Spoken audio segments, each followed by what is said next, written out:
Yes, we're back on the laptop here for a while now. Breaking news, you can't wait to figure out the other stuff here.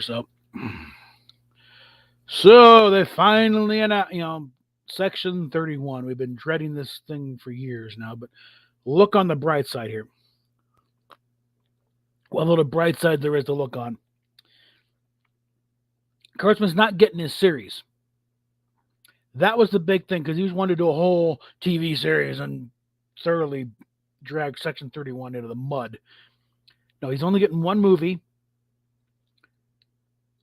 So his contractual obligations being met there. And I think the only reason Michelle Yeoh is back here because they had her in a contract to do Section 3 and we're going to come back. But I think courtesy of that Oscar, they can't afford to do an entire series with her. And she wouldn't have the time to do an entire series. So and remember, this is just they've greenlit the make it, but they haven't made it. They're still in casting. And again, there's only so much damage you can do in one movie. Like, not much. And it's gonna be a one and done. Okay, you got your thing out of your system, Alex. Now shut up. So it's a one movie. It's easy to ignore. What they're gonna do, again, apparently it was something that was just on the I was in the chat though, in the Midnight's Edge stream. And apparently it's part of the tax because they've got something because there's a lot of tax credits involved in shooting in California. They're trying to incentivize people to stay in California and shoot this. And I couldn't get an answer. There is something slated, an unnamed Paramount Plus production. I couldn't get it straight if it's Secret Hideout has this or Paramount has this. And whether or not, and it's undetermined if that is another Star Trek production yet to be done. And also, think about Kurtzman's contract. I am frankly not excited. I think, they've already made such a hash of Section 31 that, God, this is the worst possible writing team they could have. It's a bunch of Discovery writers. Kurtzman has no fucking clue how to handle Section 31. Part of the whole point is nobody even knew Section 31 existed. And he goes in with their own ships and badges. And, oh, you're Section 31. You're that Secret Service organization no one knows about.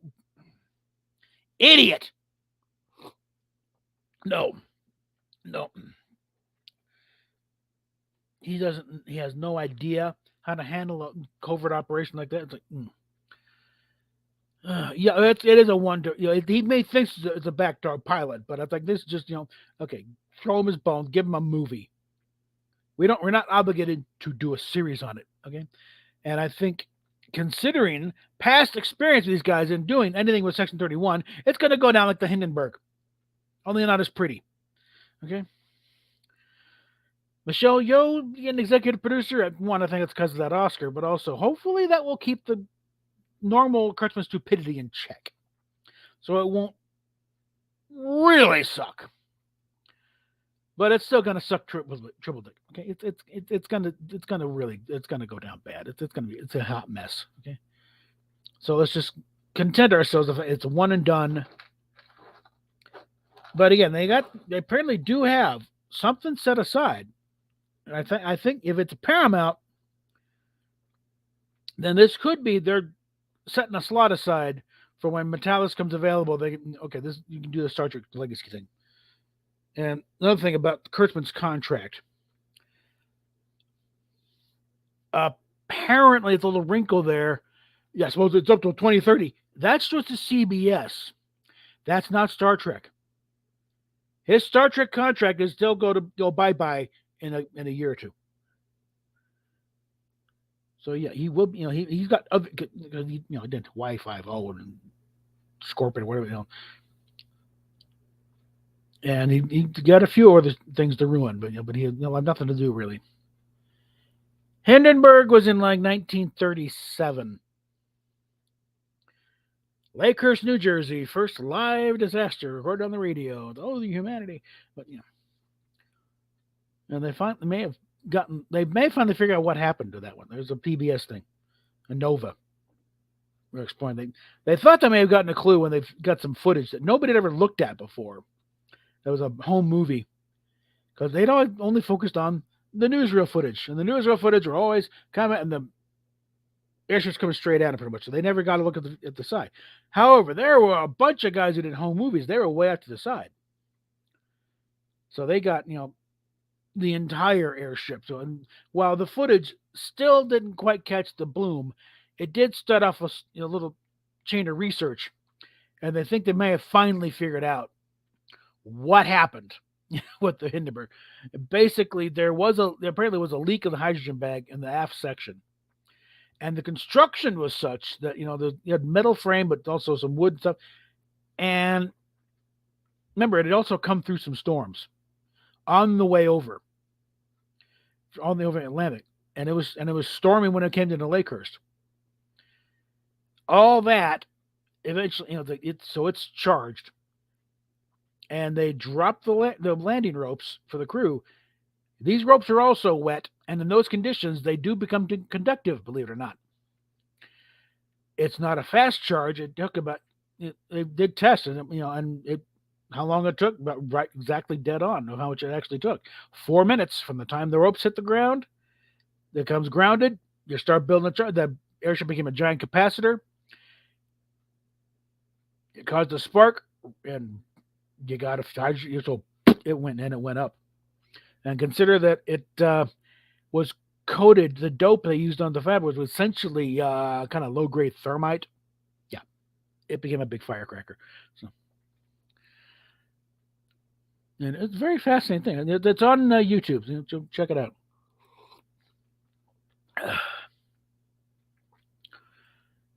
But anyway, back to this. It's like we'll get the let's say we'll get it. I have no intention of watching the damn thing because I fully expect it to really just suck horribly. But it's a one and done. I can ignore it. My life will go on. I can, I'm not even going to have notes for you. It's never going to. It's not going to the concordance. Any version. In fact, I still got to go through the encyclopedians are scratching out JJ stuff. But I had to get something on the record. I might do something a little more elaborate, more produced over on the other computer. We're still having online problems with that one, so we'll go with this. But,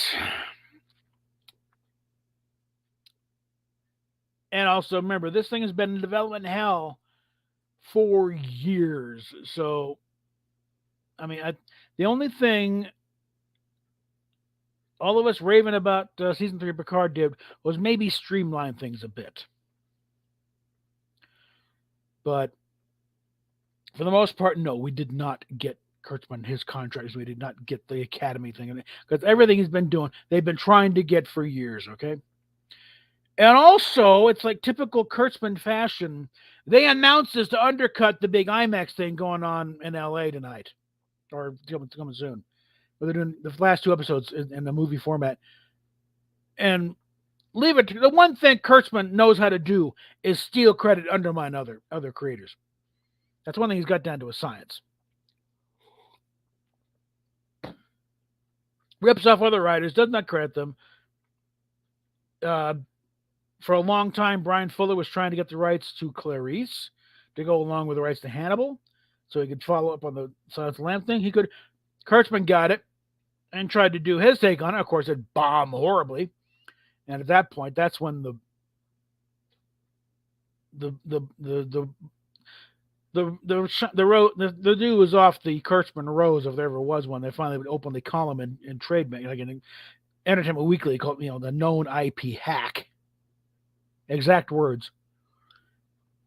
And should there be a limit on how many properties a single producer can ruin in 1 year or in a single period? So yeah, he's not fooling anybody. Okay. If it wasn't for that contract, he'd been out on his ass after the first week of Discovery. But apparently they had we got written into it a 5-season guarantee, and the Discovery's going to 5 seasons, then they're out the door as soon as they can get them out of there.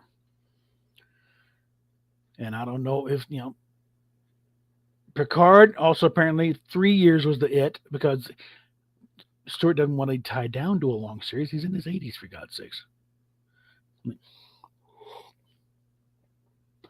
But this past season, again, Paramount are not idiots. They may not quite get what works and what doesn't, but they can certainly read chat boards and watch videos like this and get the audience reaction, figure out what's going on, what works, what doesn't. Here I think, the reason why this is working, like Lower Decks is so reclined, and Prodigy and season 3 Picard, is Kurtzman has nothing to do with them. Creatively, it's in the hands of others who know what the hell they're talking about with regard to Star Trek. Discovery is not, and they also just look it up on Rotten Tomatoes. The first 2 seasons of Picard, like season 2 rated even work with the audience than season 1. Season 1 was like in the 30s, season 2 in the 20s. Season 3 is in the high 80s, and then the critics also is 100% on season 3 of Picard. It's like they can read these. It's basic audience research. Do they like the current product? They don't just churn this crap out for the hell of it. They want to make some money on it. And I'm sure they're, kind of, okay, well, people are going to buy the Blu-ray set of this one, because that's where, merchandising, where the real money's made, So, yeah, it doesn't matter. It really doesn't matter if everyone in the world is watching the show. If no one's buying the crap afterwards, who cares? Now, somebody tries to give me a Discovery set, I'll think, maybe, what did I do to insult you? I would not have Discovery in this house, and I but I will pick up season 3 of Picard. I've got the set so far of Lower Decks on Blu-ray, and I did pick up the DVD set of first half of season 1 of Prodigy, because I didn't have the Blu-ray, and I'm not going to wait for both of them. I'll just get that now. Eventually, I'll probably get on Blu-ray, but it's But those I pick up, and that's what. And if there was, somebody needs to get a hold of Polar Lights and get the contract signed to get out models of the Titan and the Cerritos, and put a new label on the Enterprise D model. Start cranking that sucker out. Yeah, streaming is the modern equivalent of syndication now. Because like so much of the past is it's been turned upside down. Traditional ratings don't count as much. They still count, but mainly as far as a prestige thing. And Star Trek Picard has finally cracked the top 10. It's like number 9 on the last set of weekly ratings. That's the first Star Trek show would get that possibly ever, but it's certainly recently. It's like people are okay, why? It's a simple, basic question a student is going to ask. Why do they like this better than the other crap we've been doing for the past 10 years? All right, bro. It's going to be a quick one. I forgot we got to get something up with the breaking news, and again, I got to start doing stuff more on this channel and get up. Stop trying to save everyone else in the world. Okay. Oh, I'm sure he is. Because he's that kind of petty hack, And the fact that he's announcing this crap to undercut everything that is going on with Picard. Because they got a big IMAX theater, going on with simulcast in other theaters around the country. Not here, unfortunately. But he's trying to get, hey, I'm doing this and this. Look at it. Nobody cares, Alex. Okay. Nobody wants your Academy show, and even few people really want your Section 31 show. Okay. Because you made a total hash Section 31, and nobody really wants Animal House in Space, okay? Yeah, really, it's and it's a whole thing. The thing with the Academy show is not just the Academy, but they're going to be facing some giant galaxy-threatening threat again. How many times you got to go to the galaxy's in danger, and only our heroes can save the day? That's one thing that's kind of hampering toward season 3 is that you kind of built it up legitimately, but the previous 2 times have completely stolen the thunder on there. Thank you, Kurtzman, you moron. Totally ruined that shtick. So when if someone finally knows how to do it right, nobody cares because Boyer cried wolf. You know. But anyway, but yeah, I'm let's see. Considering the size of the Cerritos, let's get off to the happier subject here. But what they should be doing licensing wise, the Cerritos, roughly the same size range as an ambassador class. So probably best. Let's see what do we got here. Let's see what you posted here. Okay. Okay. I hope it's 18 seconds. Let me see what we got here.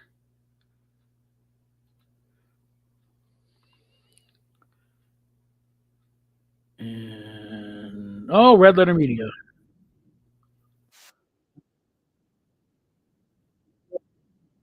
The Star Wars stuff posted 25 minutes ago.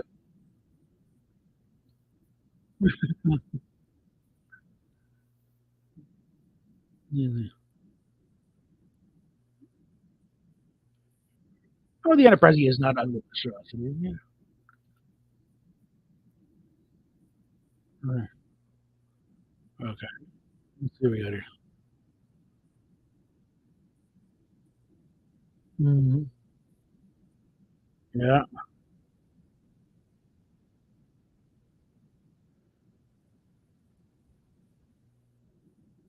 All right.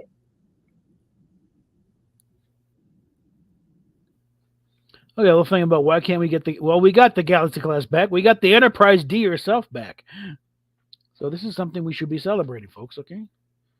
And it done it in a pretty reasonable manner. Because some of the novels have touched on. Yeah, they would have to remove the saucer from Viridian 3 because Viridian 4 has got a civilization that sooner or later is going to think, hey, what's over there? And they don't want them finding this big giant saucer and playing havoc with their civilization. So it's like there's a concerted effort, to undo generations. You got Kirk on ice, waiting for potential resurrection there, and you got the Enterprise D reassembled. Granted, you had to, pull a different star drive section, but they're plug and play. It's modular construction. So you got the lower section of the Syracuse, which who knows why it was probably just decommissioned because Galaxy class is kind of old by now. Just change your registry, slap it on, boom. And there, Bob's your uncle. You got a new ship. But some over on Trek here, I didn't know that there's still scuff marks on the bottom of that saucer. It would not surprise me if it is, and it's not just the light. If there are still gouge marks on the underside of that saucer when it plowed through the mountains. Yeah, I know it definitely was in the Shatner novels, where they're in the process of recovering the saucer, where a lot of that started. But I want to see Mike McMahon. If this gets to you, I want to see a scene where you got 2 or 3 Cali class ships, one of them being the Cerritos, lifting the saucer off of Viridian 3 and hauling it off to the Fleet Museum. Yeah, I think a lot of it is probably her schedule.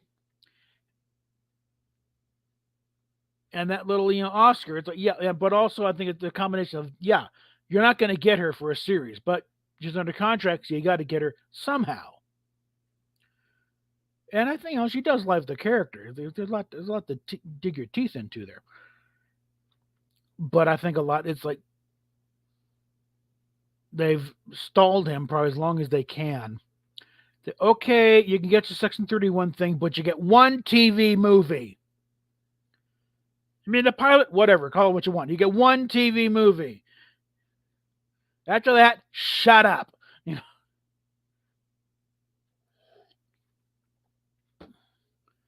And then a series? No, we're not committing to a series. You get one TV movie. Then I want you to move on, Alex, okay? You've done enough. This was our crown jewel franchise, and you just put it through the crapper. Okay. Yeah, he's been trying to get this thing going for before Picard was even announced. He's been trying to do a second 31 show. But yeah, it's But I think a lot of it, it's and again, but anybody out there, see, this is what you did for pushing Picard. We got more. We were getting more of this crap anyway. Nothing we did in praising Picard or sitting home would have changed that. They would have done this crap regardless because of that damn contract that Moonves saddled us with. Right now, it's a long march to finally eking it out. Because again, if Discovery is a success, they'd still be doing more of those. I think Kurtz will make a point. He wants to get his to 10 seasons. Screw the other shows. Never mind the fact that he still wouldn't have enough episodes to equal them. But yeah, I think it's just a large part of just like, no, that's enough. You had a 5-season guarantee. Okay, here's your 5 seasons. Shut up. Shut it down. Tell them when they're done. And we'll deal with the other crap you got to deal with here. It's actually so he's got like a certain number of slots they're obligated to give him. Like, okay, yeah, Academy. Well, that seems pretty. How much damage you can do with an Academy show. Okay, fine. And Section 31 with Michelle Yeoh. Well, guess what? That little, golden man on her mantelpiece means we can't afford her for a series. You should have the schedule for a series. So you better scale back your expectations right now, Sparky. And when the viewing numbers come back and it takes harder than a test pattern, no, you're not getting a series. You had your shot and you failed as usual. And give it a year or so, it's like Kurtzman's that much closer to the expiring of the contract.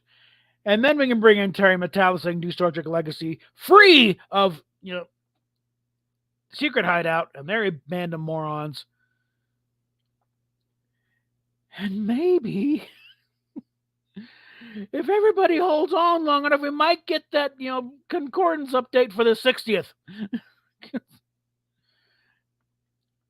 If Bijo's still around by then, we might just pull it off. Because, again, one of the reasons why that one's been pulled off is because, the way it was told to me by Bijo was like, these guys don't want to share either royalties or credits. And that everything they've done till now, it's like they ripped off poor Anas Abdeen with the tardigrade thing. And again, they have started out semi-innocently enough because what's a tardigrade? Look it up, and the first thing pops up is these game demos. Oh, the big blue thing will go through space. No, you morons. That's a game. You gotta pay the, but how the hell they won that case, I don't know. Because anybody comes to the street could look at it and say, no, you stole it. It's obvious you stole it.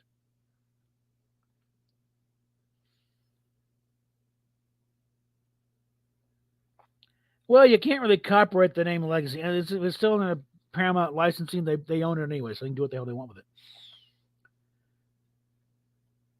But yeah, Mike McMahon's got his own development deal with Paramount and CBS. So I'm sure part of that is like once Kurtzman goes away, you can keep on doing Lower Decks.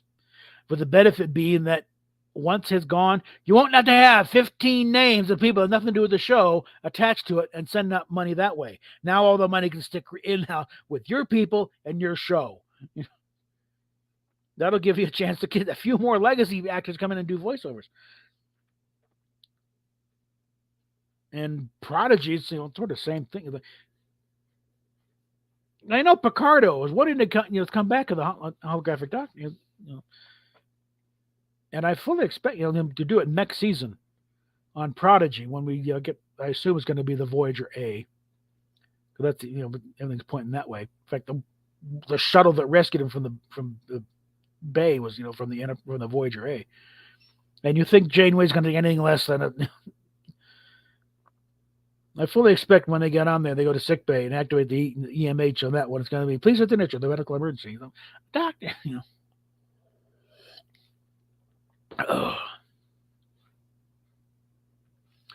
Yes, that's why we're here. Everyone's, But yeah, it's like, I fully expect that, there'll be a Doomcock stream soon. Say, hey, see what you idiots have done. You finally got it. No, this was going anyway, Doomcock. Hold your fire, okay? Telling you right now ahead of time, the Section 31 thing was going to happen regardless of what happened with Picard. That's the way this business goes. This thing has been in development hell for about 5 years, okay? And it's finally found its way out, but it's in much diminished form. He's only getting a movie. Take that as a victory, okay? They're not getting all the way to Berlin. They only got as far as Cologne. Okay, whatever. How I know what the geography of Germany is, but or like they're not getting all of Czechoslovakia. They only got the Sudetenland. We can beat them back. Their progress is diminishing.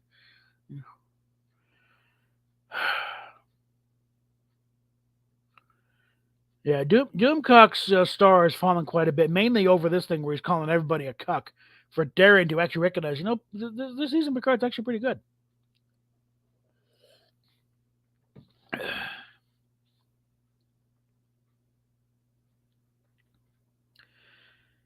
I don't.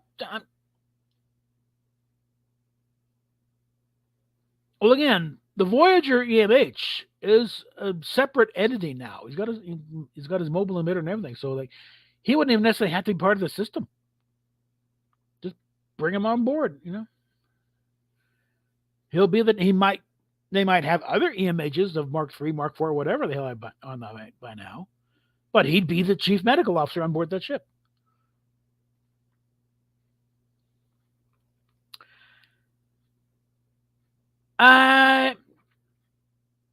Prodigy really is a Janeway show right now. Let's just leave it at that. And I'm sure Kate Mulgrew was happy with that. She could just do voiceovers, doesn't have to get in shape. No, I think Andy Dick has burned his bridges in Hollywood. Okay, so good luck trying to get another gig now, Bart. No, I think we'll, But yeah, I think Prodigy would qualify as the Janeway series now at this point. And yeah, she's really into it. And she likes doing the voiceover work, but also the fact you don't have to go through hair and makeup. And she's given some creative input here. She has some yay or nay votes on these things. In fact, she even the first renderings of Janeway they came up with, she kind of corrected. That chin needs to be a little bigger, a little more prominent. Maybe that is one thing that because they've referenced Janeway a lot of times, and they somewhere there was a reference to the Voyager B, which doesn't bode well for the Voyager A in Prodigy coming this season. So that's a separate issue. It also makes you how many years separating here because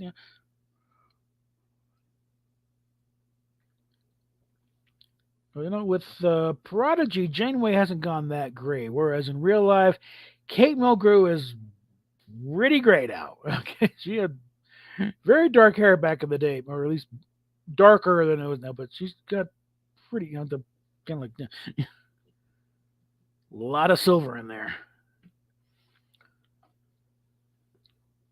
But yeah, we could very well see. For all we know, Janeway's on Space Dock. Because this is sort of thing. The big, you're gonna have all your top brass there in attendance, and suddenly they're back on frontline duty. They thought they'd retired from this crap. Running out of water again. But one thing I noticed, when Jerry Ryan posted on Twitter about another teaser trailer for as the Enterprise is zooming along, actual phaser beams, not the pew pew. No more blaster type. No, they actually fired real phasers. So, and the one thing is another person, I don't know who he would, but posted, and she's, as far as, next episode, you are not prepared for whatever's coming up.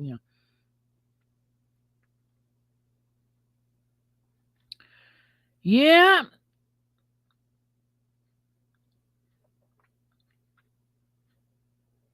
The Titan really is more of, well, really the Titan A bridge was the Stargazer bridge from last season. But that was also the few aspects, because season 2 of Picard was pretty much already baked in when they brought in Metalis to, and he just did the bookend episodes of either side. And that's where he starts, and those are the episodes that are considered the best ones, where you actually get a feel of real Star Trek. You brought in Doug Drexler and Mike Anisakut and started bringing a lot of ship designs from like Star Trek Online and stuff like that. And these are the one. Okay, yeah, these are good. This is good, but the rest of the crap is crap. Where they run around LA, obviously trying to save money. They can't even afford to do the Borg implants on 7. Just run around just plain old human. That was a budget thing, and just run around LA because they didn't have the money anymore. They blew it all on Picard. And no. Show us you can show that on a budget, Kurt. Okay.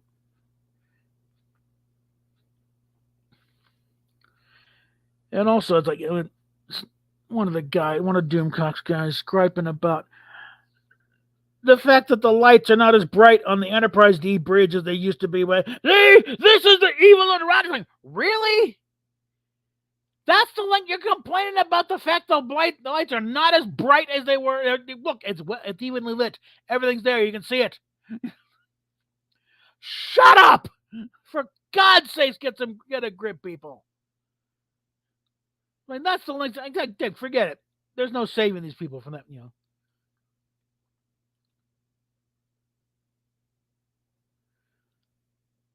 I don't know about that. I mean, that analogy, really, the NX-01 would be the revolver, the Colt Peacemaker revolver, which is still in use, by the way. So don't be knocking the old designs. And frankly, we haven't seen anything from the Enterprise F except it being taken over. So, I mean, you want to see more of that, you got to go to Star Trek Online to see it in action.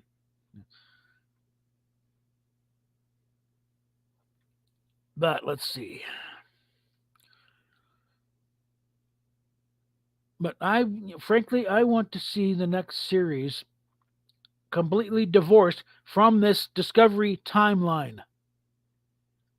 Complete start over canon timeline, okay? Which means I think for this point, put them back in the movie, the gray shoulder movie uniforms. The late season DS9 with the gray shoulders, get them back in those to make it clear. We're done with that timeline, okay? I mean, at this point in the Discovery, things are starting to realign back into it, but it's still separate. Get it back over there. Okay? Get it over the timeline where Discovery never happened. Spock never had an adopted big sister. The Enterprise never looked like a big, gigantic, where is it? Well, rather than dig out that thing, I'll just say,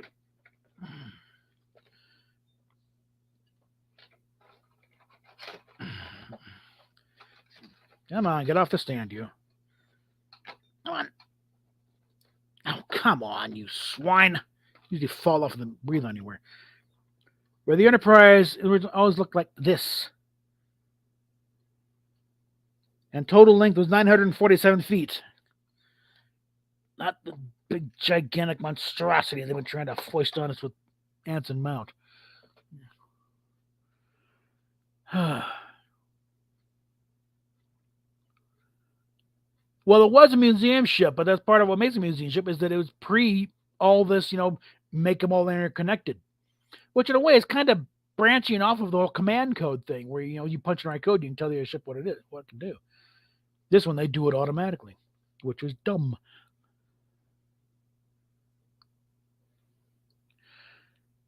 Season 3, unfortunately, it's not original timeline. It's lining up more with the original timeline. You can possibly, you see the New Jersey as a retcon of the Disco Prize, but that it's still the third season of Picard, so you still got that hologram in the entrance of Starfleet Command of the Disco Prize overhead, and the other crap. So there's It can be explained, but you have to do the explanation. You can't. It's not that simple. You can just write it all. And like, no, someone's got to get in there and do a big, temporal Cold War type of thing. And think, okay, no, this is the timelines are realigning. That's why, like with the mirror universe, you still got Kirk and Spock on the Enterprise. They got there in very different ways, but it's like the way I think, you got your timeline. You'll throw a big rock right in the middle of the stream. It branches off, but it still tends to go downhill. So you still got some of the same things happening in different ways. They're happening in different spots around there, but some of the things happen. There's fixed points in time, like with Doctor Who, and eventually everything starts to line up. And in some cases, certain events tend to get wiped out in favor of the proper timeline. And I think that may be the big thing with the Constitution class is Anson Mount's thing is going to go bye-bye at some point in the timeline, and it's going to revert back to this thing.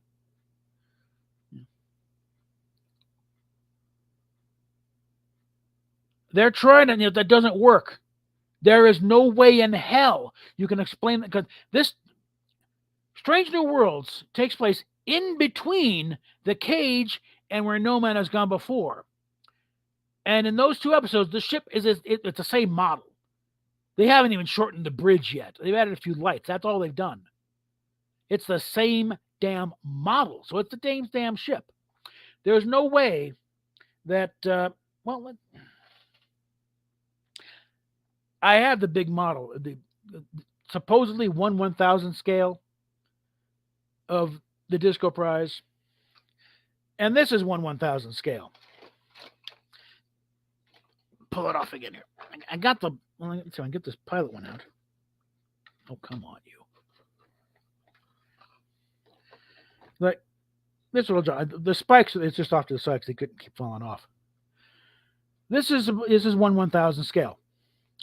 The supposedly 1/1000 scale Disco Prize is the same size as the old 18-inch, AMT model from the way back when, which is about 8 inches longer than this thing. There is no way in hell anybody can sensibly explain that as a refit. How you're going to expand a ship by twice its size,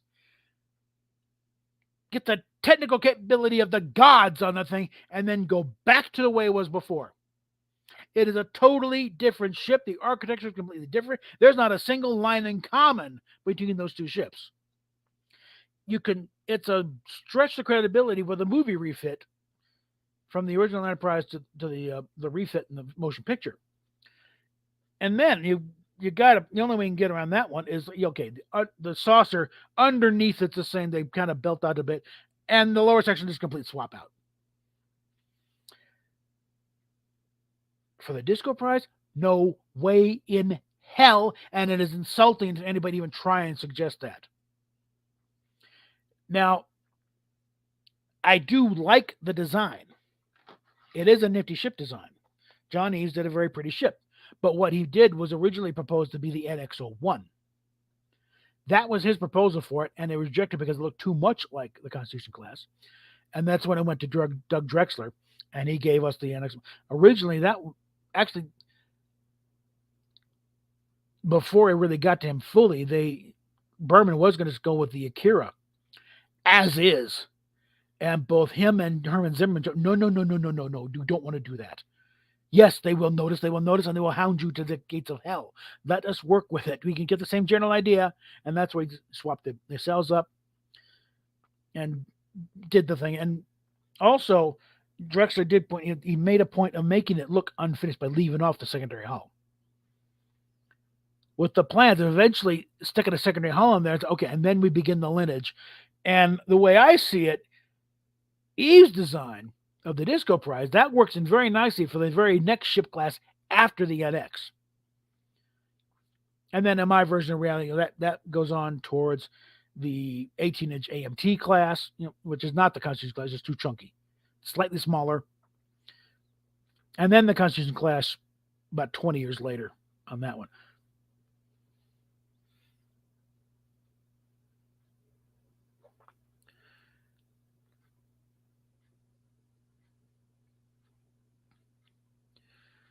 Yeah, look at the chat here. Let's see.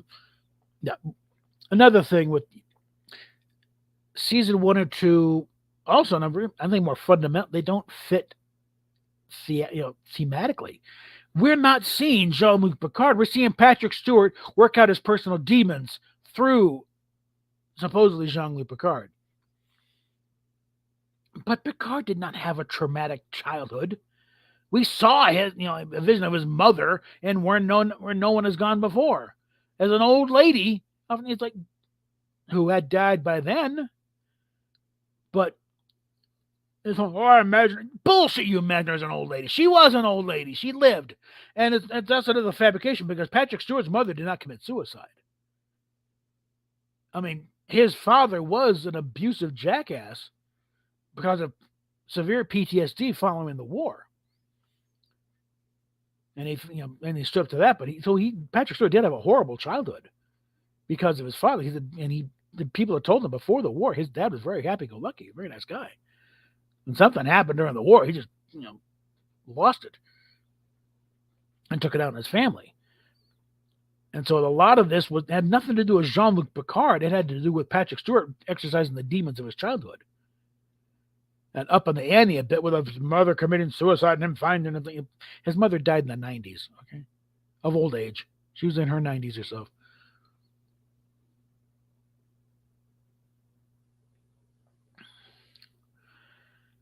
The writers, for the most part, you have to replace the writers because they're idiots. They think because they wrote Gilmore Girls or Vampire Diaries, they can write Star Trek. Bull. One of the things that Star Trek, when Roddenberry was in charge, and then Berman and Piller, was getting people to figure out how to write for Star Trek. It's a very specialized field. Not everyone can do it. Experienced science fiction writers had problems writing workable scripts for Star Trek.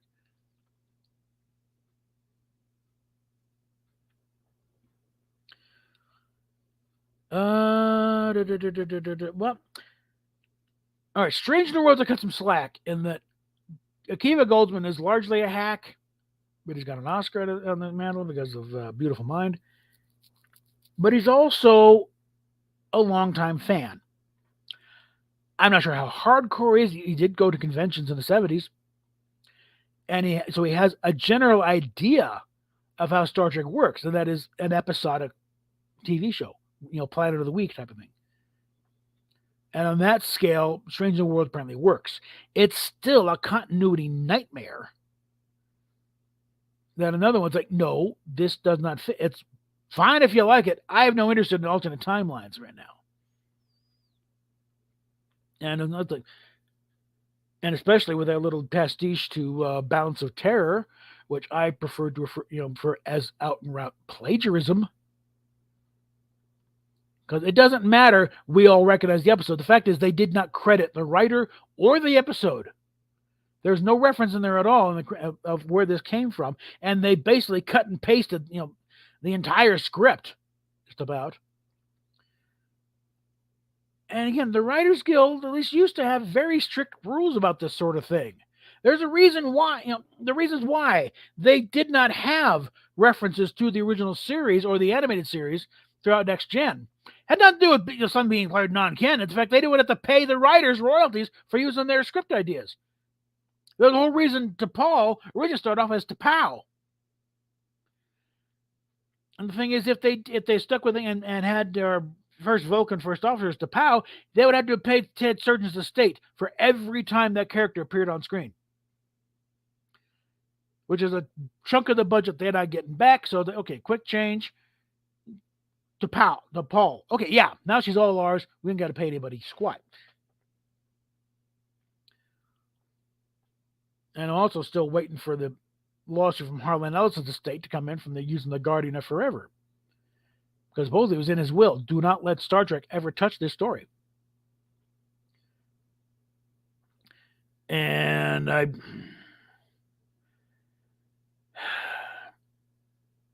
I really don't want to go back and check the credits on that, but what they did is was there any mention of Harlan Ellison's name in the credits of that episode? I don't think so.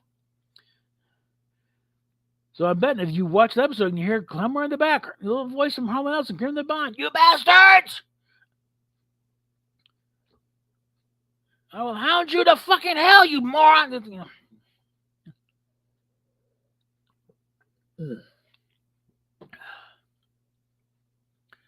Okay. Well, also a Strange New Worlds. One thing that I will fault them for is there are too many characters that shouldn't be there. Okay. Commodore, now it's a wartime rank, really. And it's also it's archaic now. What now? During the war, what would be a Commodore is now Rear Admiral lower half.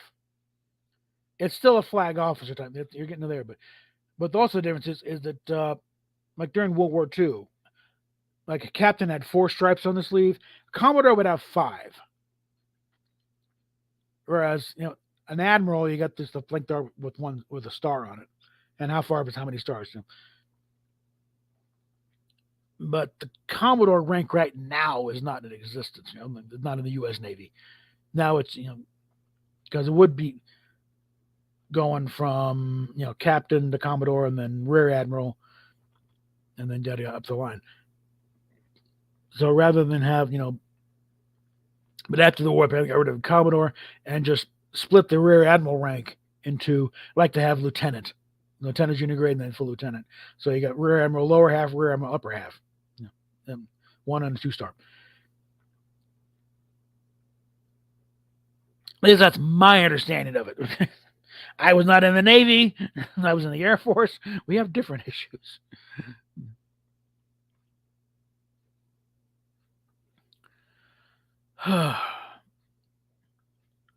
Okay, any more questions here? Because we're 47 minutes. And I don't want to go on too much longer. I want to make sure this thing gets a lot of replay value. But again, it's like with the last ones. No, it's not yet time to panic. I will let you know when it's time to panic. Okay? For now, this is still just old business carrying forward like it has before. The reaction to season 3 probably just greased the skids a little bit.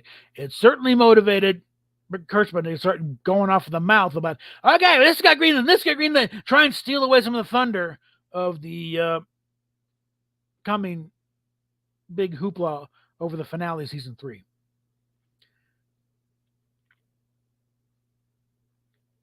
So, because Kurtzman, if nothing else, is a glory hound. He's an idiot for a writer, and he has creative instincts of a toad. But he certainly knows how to steal credit when he thinks he can, and undermine other creators any chance he's got. But the thing is, even though Terry Matalas still has me blocked on Twitter, God knows why, he still seems a nicer guy than Kurtzman ever did. I don't think I can hang with Kurtzman. Okay. Now, I'm surprised that Bob Orci hasn't come out with a tell-all. But yeah, he's actually a rotten little bastard, likes to pull the wings off flies. But man, I heard an interview with Orci on like a Mission Log podcast, and I accept Orci's bona fides as a fan. He's but I also don't agree with his take on Star Trek. And John Champion tried to challenge him on this thing, and like the whole thing with Into Darkness. It's like once, and his big thing is once you have that Khan scream parodied on Seinfeld, you can't go back to that. It's now such a part of pop culture. You can't actually put that into your Star Trek movie and be taken seriously at all. And sure enough, they tried it, and that's one of the reasons why it failed utterly. Another thing is also the fact that there were some polls done before it released, and one of what they shouldn't do for the next movie, number 1 was don't do Wrath of Khan. What did they do? They tried to redo Wrath of Khan. And they lied about it. No, it's not Khan, it's Harrison. Is that yeah, the name is Khan. Yep. You lied. We're done. Do not believe a word J.J. Abrams ever tells you ever again. And that's what happens. You think No, you blew it. No, you lied to me about this thing. I don't care. I mean, the one thing he had going for him going to Star Wars was that it was known that he was a big Star Wars fan, since he tried to turn Star Trek into Star Wars. So there's hope. Okay, you actually let him work on Star Wars. Maybe that will, take care of. And certain aspects, yeah, he did a lot of physical sets and practical, well, no practical effects, but the thing was a lot of practical sets, very little green screen for the most part on that scale. He actually tried to recreate a lot of the actual stuff. So there's a lot of attention to detail on that front, which I applaud him for. The story, though, was beat for beat the original Star Wars movie. And it's one of those, like, the more you think, this isn't as much fun as it was when I saw it in the theater. And that was also a case of, like, it had been how long since the last episode 3? A lot of pent-up frustration. They could have had the cast sitting around reading the phone book, and you would have made $1 billion. And it's also typical, JJ's, you keep chugging along and, charging along and everything else. You don't have time to think about, wait a minute, what about that? No, there's something else going on here. It's, you don't have a chance to think. And there was one, it's the literature devil, everything about it. The whole fallacy of the mystery box as a storytelling device. The mystery box really works is,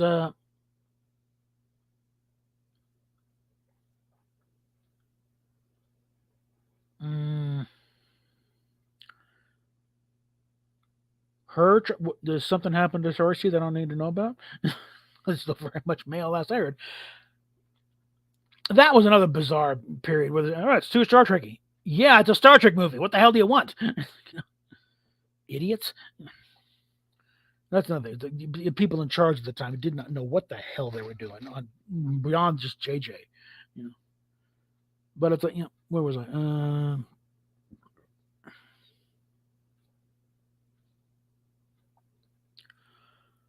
But yeah, it's the whole mystery box thing is really just a gussied up version of the old concept of the MacGuffin. If it is just a motivator for the plot and not a focus of the plot, you can get away with it. Like the age-old example of the Maltese Falcon. What the story is about the people who want it and are trying to get it and are kill anybody else to get in the way. And people, the bird itself is largely irrelevant. It's the fact that all these people want it, and and the story is how they're trying to get their hands on it. And of course, they're ripped off when they finally get it, and it's nothing. It was a total waste of time. So get the land. What is that? What's that thing made of? The stuff dreams are made of. But when the mystery in the mystery box becomes crucial to the plot, and you haven't established what that actually is, you got problems. And that's where JJ really dropped the ball, and what kills, frankly, the entire trilogy is because suddenly the question, who are Rey's parents? Where did she come from? That becomes rather crucial to the storyline, and they never address it. Because they think, well, it's better to, let them out there thinking. It's more challenging to, yeah, but you got to pay it off eventually. You got to answer the question.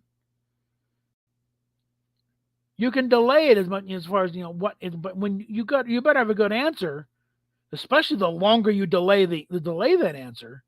You better have a damn good reason for what's going on here, or it's like the ending of Lost. They had no idea what he was doing. Jay just says he likes to set things up, little mysteries, and then throw it out there and let other people deal with it.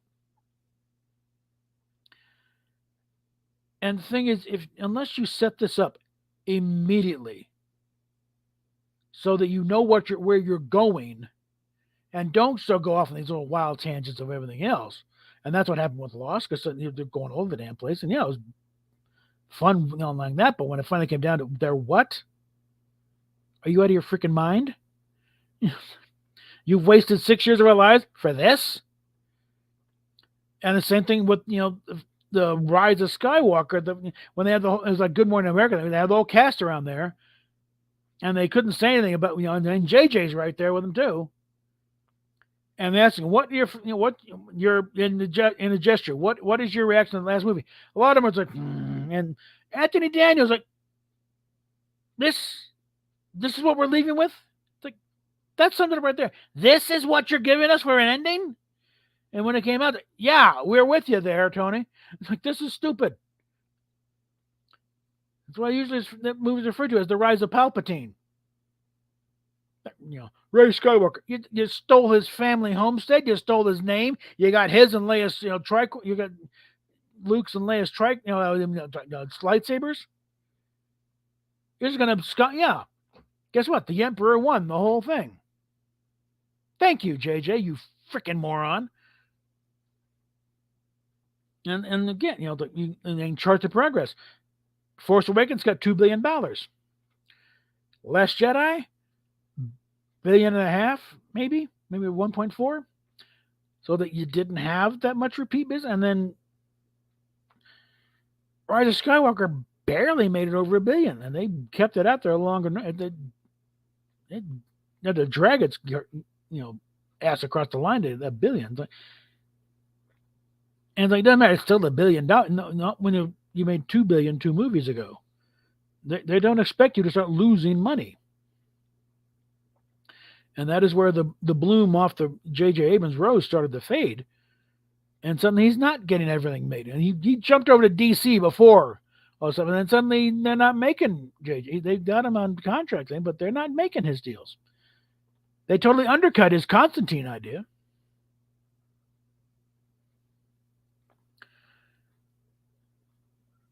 I'm not sure what Rise, because they were rewriting that thing left and right while they're making the damn thing. He was still editing the thing like 2 or 3 days before the release.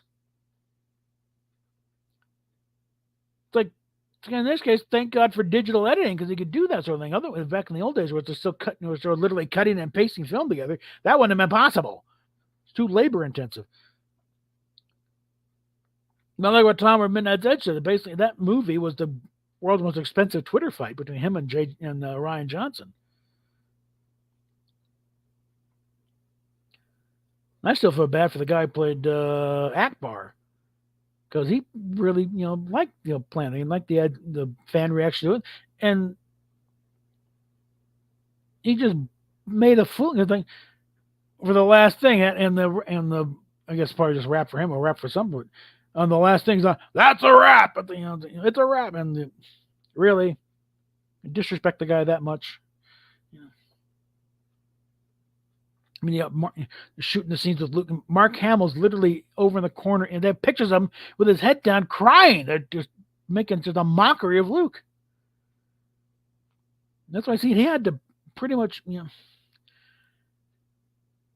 had to resolve, this is not Luke. And it was constantly arguing, this is not how the way a Jedi would work. It's not the way Luke would work. You had to know it's Jake's. It's not even Luke. It's Jake Skywalker, some other twit. And that's why so much of the fan base is trying, please, decanonize this trilogy. Get rid of it. And we're still playing that hope at some point. Like, if you get Kathy out the door, that Filoni and Favreau do something to just wipe that thing out. It didn't happen. Relegate it to Legends. Get those 3 movies and that stuff out of there.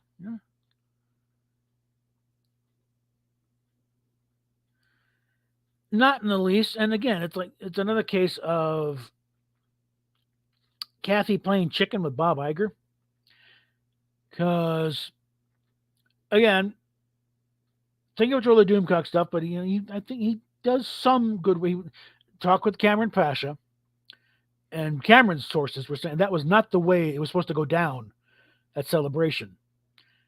Kathy's trying to pull a fast one.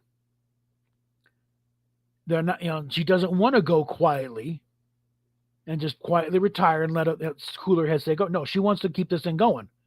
And she's trying to force the issue by announcing these projects. Other people announce projects, because the Damon Lindelof thing. Kind of let him announce a project and go into Bob. Well, I guess we got to make it, right? But no, we're not going to make it. Don't pull this crap, okay? Because it's getting to the point, Kathy, I don't care what you think you have on all of us. We are not going to let you burn the place to the ground. Because you think you got us over a barrel? Bitch, you are going to go down yourself.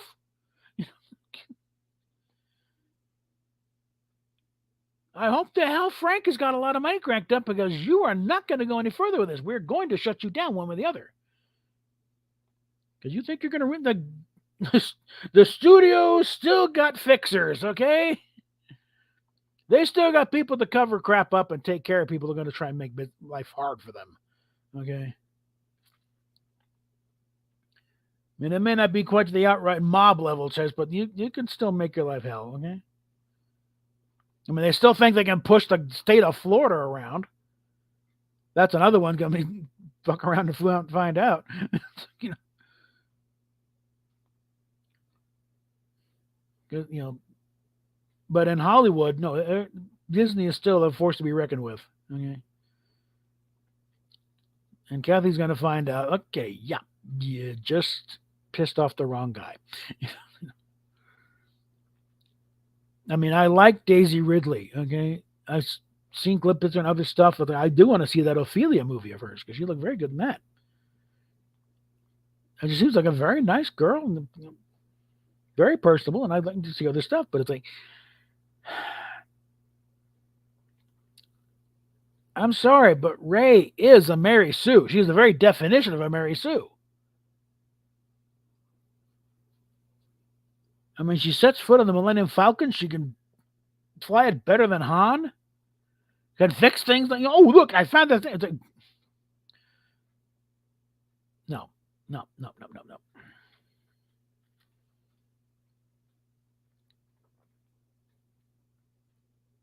And it's another one of those things that nobody's asking for this, Kathy. Okay.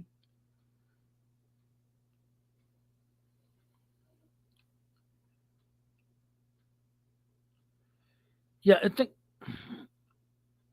if you listen to Kathy, yeah, she thinks it's very popular, but actually,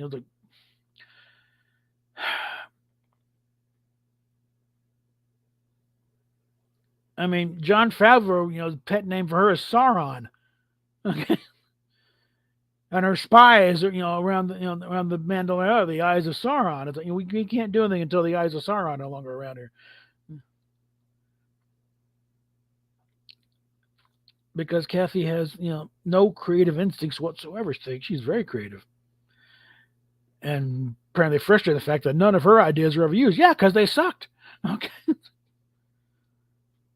Let the actual creators write the movie. You just make the coffee, okay? That's what she did on those movies, and making phone calls, setting things up. Well, yeah, if you're needing to set up a location shoot for Steven Spielberg or George Lucas, yeah, they're gonna move. Nothing to do with you, lady. It's who you're working for. Because the producer credit in the movies really doesn't mean much. Yeah, it means the executive producers, and you're working for them. But on her own, not a great record. Yeah. But anyway, we're over an hour. I'm going to wrap this up here. So, yeah, they're starting to clean things out. Like Victoria Alonso and other ones, like idiots who don't know what the hell they're doing, but think they run things, Yeah, Burnham, frankly, is an insult to all kinds of levels. Like, it's like, no, what? Why is this person even out of prison? Okay, there should have been no, put under the stockade. She started a freaking war with the Klingons. I don't care who your stepdaddy is. No, that's it. You're done. But anyway, I'm going to wrap this up here. Because again, I don't want to, if you go more than an hour, the replay ability goes down. So we're going to find the outro. Hopefully a few more upgrades on my big computer. And I start doing the regular stuff over there. But for now, we're just going to go this. So we will talk at you later.